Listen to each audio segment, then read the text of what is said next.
San Francisco is one of the crown jewels of the United States, a city with an abundance of culture and a drive to innovation. For many decades, San Francisco has been the perfect embodiment of the American dream, from the 1850s gold rush to the Silicon Valley tech boom. But has the crown jewel lost its shine? In this video, we plan to investigate just how the city of San Francisco has declined and where it's headed. We plan on completely researching this topic with a non-political lens. If you wish to share any of your opinions, be sure to comment those down below. Now, it's easy to get lost in the news and headlines. It seems like we're constantly being bombarded by negative posts on social media. For this, let's focus on the data. Let's focus on personal accounts of people living through this decline. You gotta go do it somewhere else, man. Go somewhere else with that, man. Just go somewhere else with that, man. Would not have done that if this hadn't been constantly exacerbated over and over and over. I mean, if we're gonna be realistic, they pay you to be homeless here. I mean, I get $620 a month, dude. But the other issue is just we aren't mandating psychiatric or addiction care to people. So the guys filling the dumpsters right now, they live in this encampment? Yeah, they're Being homeless in San Francisco, it's better than anywhere else I've been homeless. Like, I got free housing out of it. when we take the steps to be more aggressive with law enforcement, more aggressive with the changes in our policies. Anything that they're doing right now, in my opinion, is an epic fail. Being homeless is like being lost. You're out there day to day. Everyone's against you. You don't know where you're gonna live. You don't know where you're gonna sleep at night. The rent here fully is a little over $2,100. And this is just a studio. Hi, welcome to my San Francisco apartment. I live in a one-bedroom apartment with my husband in San Francisco, California. And we pay $3,850 per month for rent.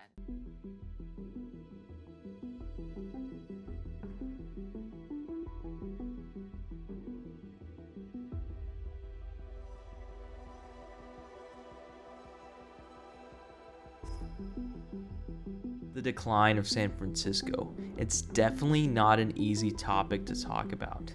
Let's dive into some of the current events that are affecting the city today. Then we'll take a look at some laws that many experts suggest are some of the bedrock reasons of San Francisco's problems. First and foremost, many of the bedrock companies that have called San Francisco home have been moving in droves. More than 70,000 people across 252 San Francisco Bay Area tech companies were laid off in 2022. During the first week of 2023, it was noted that Salesforce, San Francisco's largest private employer, would be globally reducing their staff by 10%, or around 7,000 people worldwide. The San Francisco exodus is real, with many major companies leaving the Bay Area. The social media company Snapchat left, firing around 1,200 employees.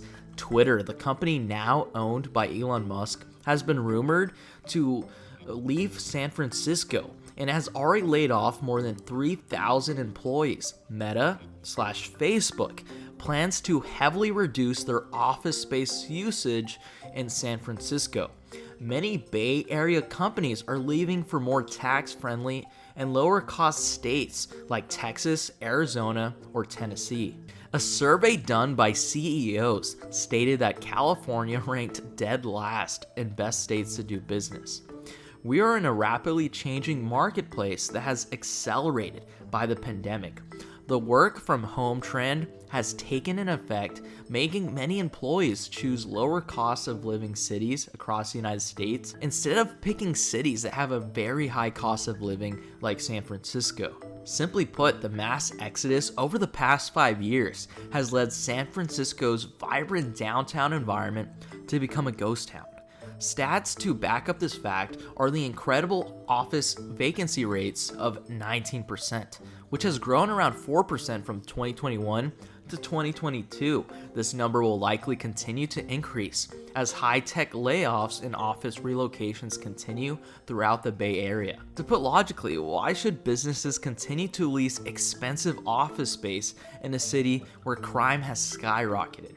This has led many residents and businesses with little options but to move or avoid shopping altogether. Organized theft has put a strain on local law enforcement's resources, not to mention it's hurt the bottom line of many retail stores. Organized theft was the result of $90 billion of losses, according to the Retail Federation this past year. Many critics blame the California 2014 criminal reforms, which increased the misdemeanor theft level from $400 to $950. Many experts are critical of this law, saying that it puts a huge incentive for many criminals to steal, and to steal in large numbers. It's no secret that homelessness has increased drastically across the city. Many small business owners have felt the pressure of homeless people outside their stores or restaurants.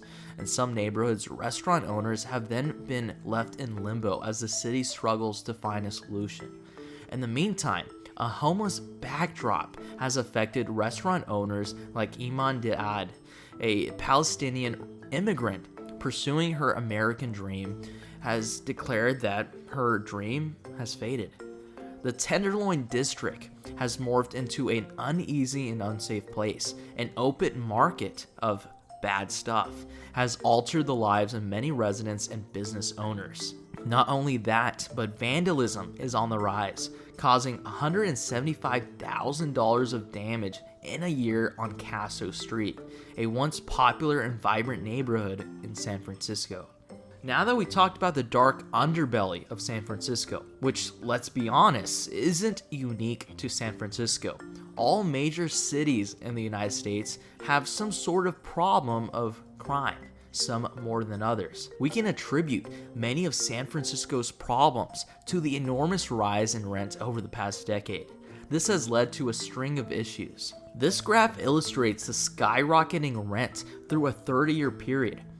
Here it's absolutely evident that rent has gotten out of control. Lack of housing, poor fiscal policy, and hot demand. The sky-high rent has been a major factor for businesses leaving. Why would a business stay when the outside lobby of that business has a lot of bad stuff around it? The exodus of corporations has led to a major vacancy rate, which has led to a massive budget deficit. The San Francisco mayor recently quoted this: "We are facing an over $700 million budget deficit, mostly as a result to the challenges around our empty office spaces, as well as we're seeing businesses close in the financial district," Breed said.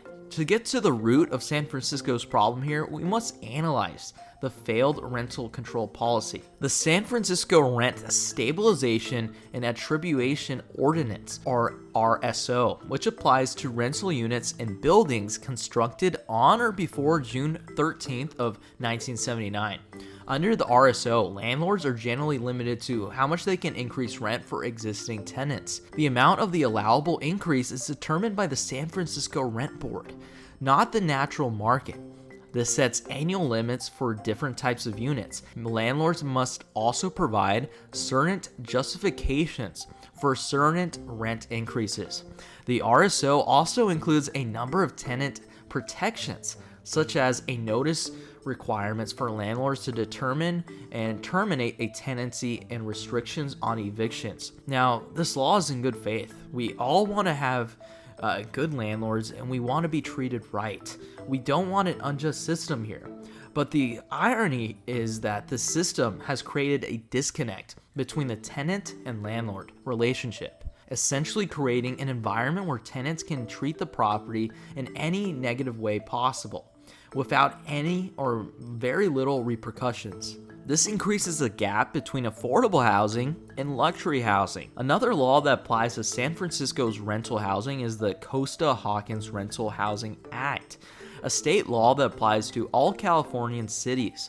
This law restricts the accountability of rent control on certain types of housing. This law restricts the applicability of rent control on certain types of housing, such as single-family homes and condos, and new construction after the year of 1995. The success of the Costa-Hawkins Rental Housing Act is a matter of debate. Supporters of the law argue that it's helped to increase the supply of rental housing in California, by giving landlords more flexibility and setting rents and a more incentive to invest in those properties. They also argue that it's helped to improve the quality of existing housing by allowing landlords to charge market rates for units that have become vacant. However, opponents of the law also argue that it has not succeeded. It has terribly failed in addressing the housing affordability issues in California, particularly in expensive cities like San Francisco. They argue that the law's restrictions on rent control have led to skyrocketing rents and displacement of lower income renters, and that it undermines the ability of local governments to address housing affordability through regulations on rents. To simply put, the new housing being built in San Francisco, it's not affordable.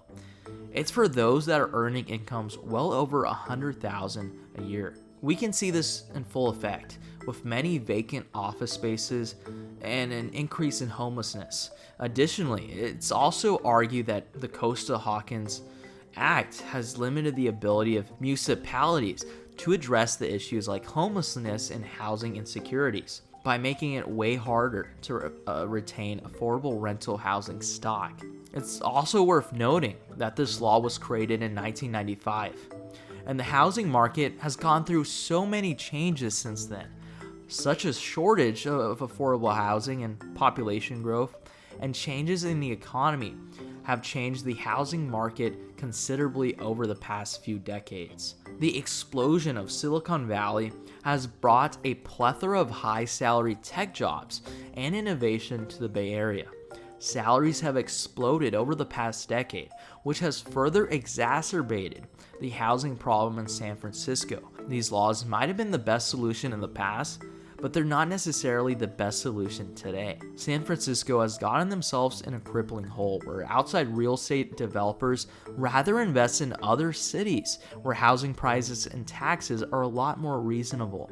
The red tape that it takes to build housing is a prolonged task in the Bay Area. Zoning laws make it extremely difficult for new housing developments to transpire, as we talked about all these laws that are still in effect. I wanted to make this video to shine a light on just how important it is to be in tune with your city's laws. It was my goal to blare the warning signs on the decline of San Francisco. Although it's not completely over for the Bay Area, San Francisco and its residents must address the issues of crime and poor housing policy in order to enact proactive change. Throughout the 20th century, we have seen the decline of many historic and important U.S. cities like Detroit or St. Louis, Missouri. It would be very naive to suspect that the 21st century would not take any more city victims with it. San Francisco is a resilient city. It's a unique city that has an important place in American culture. It has been the bedrock of the American dream. Prosperity has flourished over the past 3 decades as brilliant minds have led us through the digital age. It will take a brand new set of brilliant minds to solve San Francisco's decline. The first step is to acknowledge the problem, and doing so will save San Francisco.